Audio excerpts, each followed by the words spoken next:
Coucou mes foodies, bienvenue sur ma chaîne, j'espère que vous allez bien. Aujourd'hui, j'aimerais vous proposer cette recette de gâteau au citron pour ceux qui adorent le citron et son acidité. Donc, je vous conseille de la tester, vous allez adorer. On va directement commencer par la crème au citron. Dans une casserole, je mets 6 cuillères à soupe de sucre et 3 cuillères à soupe de maïzena ou fécule de maïs. 35 centilitres de jus de citron et 30 centilitres de lait. Et bien sûr, 2 œufs complets. Donc là, je mets 30 centilitres de lait et 2 œufs complets, le jaune et le blanc ensemble.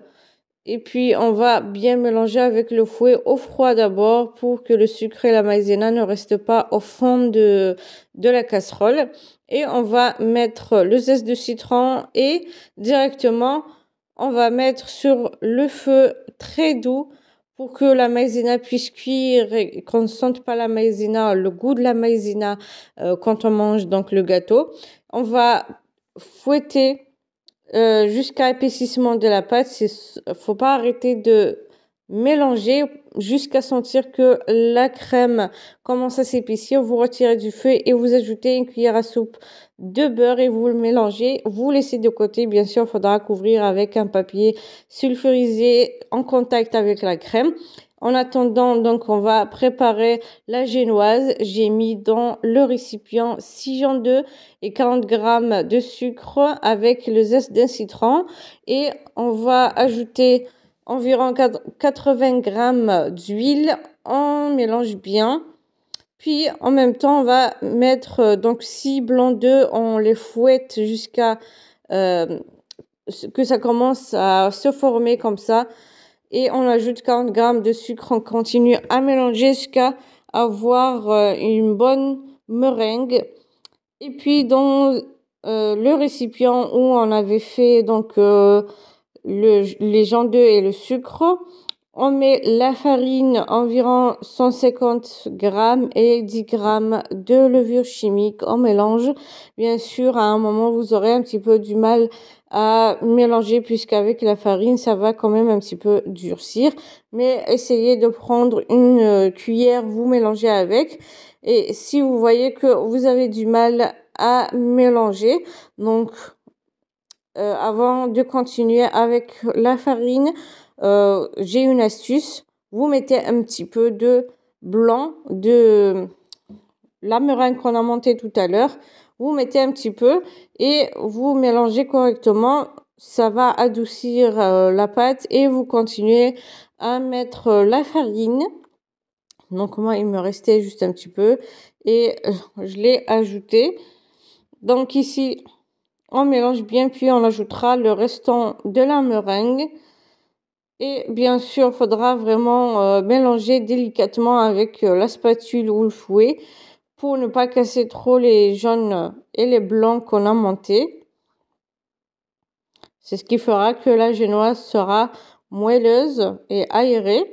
Donc moi, le blanc d'œuf que j'ai monté en neige ferme, je l'ajoute en 3 fois et dès que c'est prêt, je vais le mettre sur le plat ou le moule que vous avez.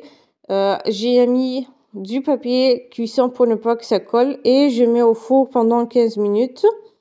Et ici, j'ai de la chantilly, environ 100 grammes, 20 centilitres de lait bien froid et on mélange ou bien on fouette bien jusqu'à ce que ça monte et que ça forme une bonne chantilly. Et on va directement commencer par faire mettre donc les étapes. Donc avec la génoise, je mets directement la crème qu'on a préparée avec le citron. Je vais étaler tout ça sur toute la surface. Donc là, je vais mettre toute la crème et je vais mettre donc des rosaces avec la chantilly qu'on a préparée. Donc vous mettez ou la décoration, c'est comme bon vous semble, c'est chacun son goût.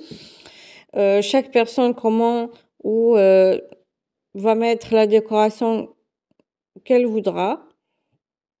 Voilà, donc là, je mets des rosaces sur toute la surface. Ici, j'ai mis quelques un petit peu des morceaux de citron. Bien sûr, je vais continuer à mettre les rosaces et je reviendrai pour vous montrer. Donc ici, voici le résultat final. J'ai laissé quand même les bords, j'y ai pas mis de crème ou de chantilly.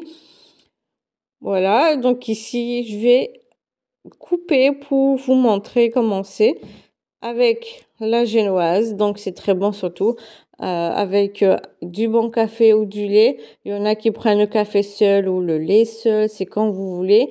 Donc moi j'aime bien mettre du café au lait et manger avec. C'est très très bon, c'est excellent au goût et surtout j'espère que la recette vous plaira. N'hésitez pas à liker, partager. N'oubliez pas de vous abonner pour recevoir les notifications des prochaines vidéos. Sur ce, je vous dis merci de m'avoir suivi et à la prochaine recette.